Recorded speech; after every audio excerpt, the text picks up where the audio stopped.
Soy poseo Tuhan Yesus, jakoni turami, nungatiki parasi yan so tungjolo sapui.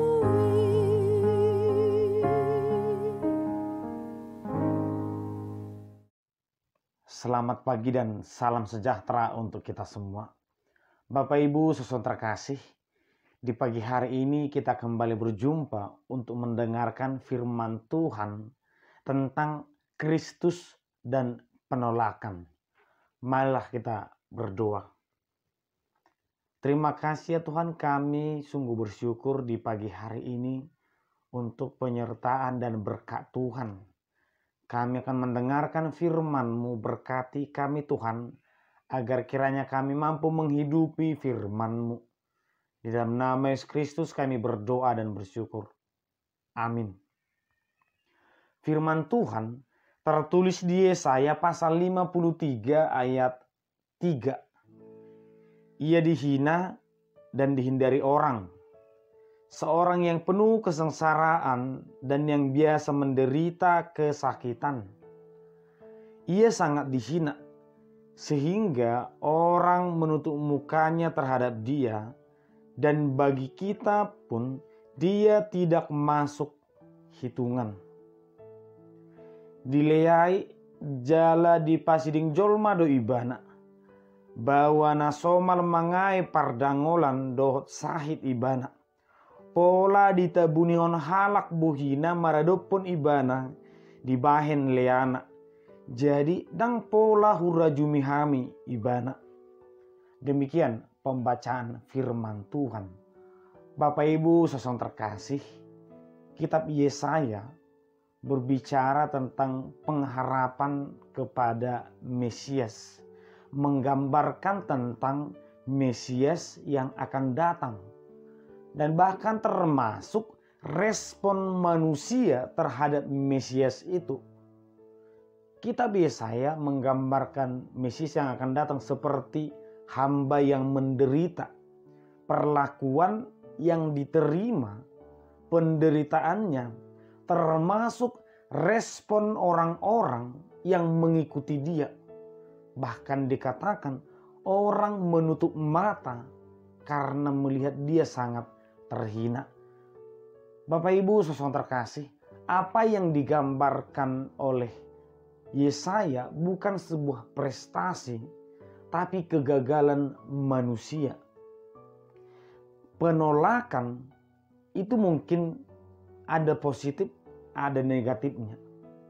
Manusia harus menolak yang namanya ajaran-ajaran yang tidak baik atau godaan-godaan negatif. Penolakan ini membuat kita bisa berdiri kokoh. Iman kita teguh. Kita harus menolak setiap ajaran yang tidak baik, setiap perlakuan, setiap ajakan untuk melakukan yang bertentangan dengan firman Tuhan. Tetapi bagaimana jika yang kita tolak itu adalah batu penjuru atau sebuah berlian yang tidak kita ketahui, berlian yang terbungkus oleh tanah, itu yang kita tolak. Yang menurut pikiran manusia itu adalah barang tidak berharga, sehingga kita tolak, sehingga kita buang. Ini namanya penolakan yang gagal atau penolakan yang sangat berbahaya. Yesus yang sebagai juru selamat, menurut ukuran manusia, menurut pola pikir manusia memang bukan juru selamat. Sehingga manusia menolak. Sehingga manusia mengatakan tidak, aku tidak mau menerima Yesus.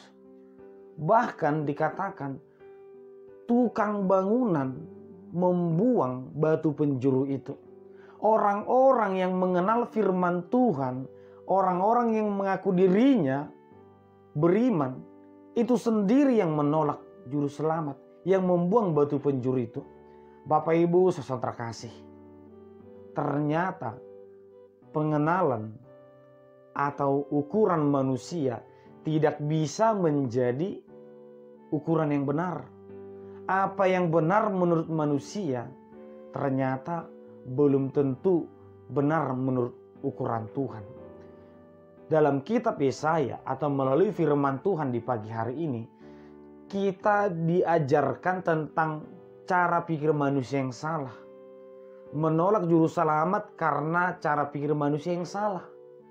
Dan ternyata mari sebagai orang beriman, orang yang sudah mengenal Tuhan, jangan menjadikan pikiran manusia sebagai tolak ukur yang terbaik.